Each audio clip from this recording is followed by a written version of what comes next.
તમને એક દાખલો આપો, આ દાખલા વગર સમજ છે. હવે મારે ગોળીઓ રાખવી, બે ગોળીઓ દેતા. સાંભળજો, તમને બધા એમ કે ને કે અંધશ્રદ્ધા ના રાખતા, અંધશ્રદ્ધા, પણ તમે કોઈ કોઈને પૂછ્યું નહીં કે અંધશ્રદ્ધા એટલે શું? પૂછવું જોઈએ ને કે અંધશ્રદ્ધા એટલે શું? ભાઈ અમને જોઈએ તે કે અંધશ્રદ્ધા અંધશ્રદ્ધા અંધશ્રદ્ધા એટલે શું પૂછવું જોઈએ ને. જો હું તમને સમજાવું બહુ સારી રીતે. એક દીકરા ને દીકરીને પ્રેમ થઈ ગયો, અટાણે હાલતા થઈ જાય,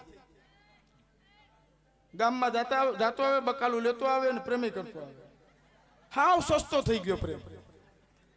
હવે આ વોટ્સઅપ ને બધી આમાં ખબર નહીં, આમાં આમાં આમાં આગળ રહ્યો, આ ગજબ છે. રાતે 2 વાગે લગો લગ, આપણે પાસે બેઠા હોય ને લગો લેગ, તોય ખબર ન પડે આ વાત શું કરે, ન ખબર પડે. હું જાયમાં જ હોય દીકુ લે, આ ગજબ એમ આમ તમે જોવો એમ. બાકી આ મોબાઈલ ની અંદર આખી દુનિયા છે. આ ગૂગલ ને તમે પૂછો ને કે બાબા સાહેબ નું જીવન સંઘર્ષ, તો 5 બુક આવે. કોક વાતે આપણી હાટું આપણે સાંભળતા નથી. આપણે સાંભળીએ મારા વીરાને ઓડી લઈ દઉં, તારા વીરાને ઓડી નહીં લઈ શકાય કેમ કે તારા વીરાને સડીનો વેત નથી. ઓડી આવે એમ છે નહીં, ખોટી વાત જ નથી કે બહુ સીધી વાત છે ભાઈ. અહીંયા અમારી કોઈ ફરિયાદો લેતા નથી, કૂટાતા ફરીએ, મૂછું રાખે તો મારે કોણ આવે, એ ખોટી વાત છે. ગરવીરે ગુજરાત કઈ વટબટ તમારો છે ને કૂટાતા ફરીએ, સ્વીકારવું પડે. શા માટે? હવે સાંભળજો, અંધશ્રદ્ધા એટલે એ 2 જણાને પ્રેમ થઈ ગયો. હવે પ્રેમ થઈ ગયો, હવે ભાઈ ઘડી કુવાર્યું ને ત્યાં હું ગાઉં તે લઈ લેજો, હું કોઈ નહીં, 10 રૂપિયા લેતા ને એને બીક હોય કે લાટ વહી જાય ને ભેગું, એવું કઈ નહીં. સાંભળજો, અંધશ્રદ્ધાનો દાખલો. દીકરા ને દીકરીને પ્રેમ થઈ ગયો, પ્રેમ થોડોક આગળ આવેલો, લગ્નની વાત આવી એટલે દીકરાના બાપાએ કીધું આખી જિંદગી કુવારો રાખ્યો, બાકી ત્યાં તો તારા લગ્ન નહીં થાય. અહીંથી દીકરીના બાપે કીધું મારી નાખી, બાકી એની હારે લગ્ન નહીં કરવું, નહીં ગધેડા નહીં. આવી વાત. હવે દીકરો ને દીકરી બે સમજુ હતા કે હવે મા બાપ આપણા રાજી નથી તો આપણે આગળ વધાય નહીં, હવે આપણે છૂટા પડી જાય, વિદાયના ગીત વગાડો ગમના. એટલે ઈ કે હવે આપણે મા બાપ રાજી નથી તો હવે કઈ આપણે લગ્ન ન કરી શકીએ, તો છૂટા પડવાનું ટાણું આવ્યું. એટલે દીકરાએ ઓલી દીકરીને કીધું કે હવે આપણે છૂટા પડવાનું છે તો કઈક નિશાની તો મને દેતી જા, તારી હું કઈ રીતે તને યાદ કરી પ્રિયતમા, કઈક નિશાની દેતી જા.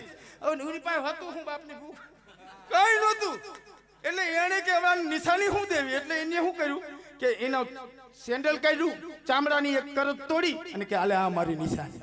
એ ચામડાની કરજ લઈ અને સીધો ઓલો હોનીની પાસે ગયો.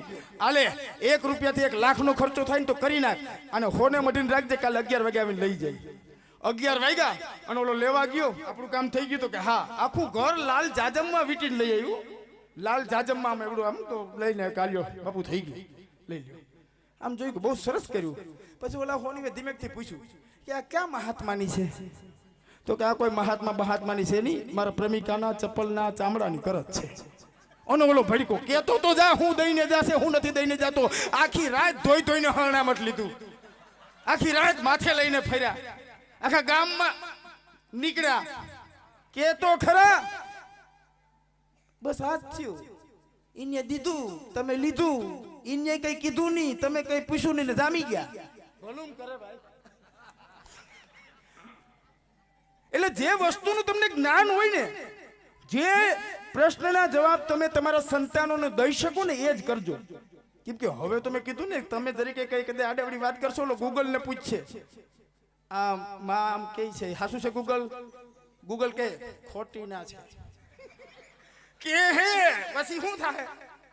એટલે બહુ સમજીને જે વસ્તુનું તમને જ્ઞાન છે એ તમામ શ્રદ્ધા છે, અને જે વસ્તુનું તમને જ્ઞાન નથી એ તમામ અંધશ્રદ્ધા છે. સાહેબ તમે જવાબ દઈ શકો એ રખાય, અને આવનારી પેઢી પૂછશે.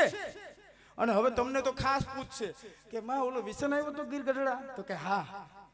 અહીંયા તમને હરું ભરું કહી ગયો તો બધું, તો કે તોય તમે ન સુધર્યા.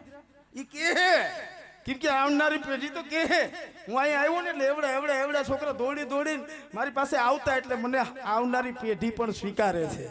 એટલે યાદ રાખજો, તમારું તો શું થાય બાપા, ભલું કરે.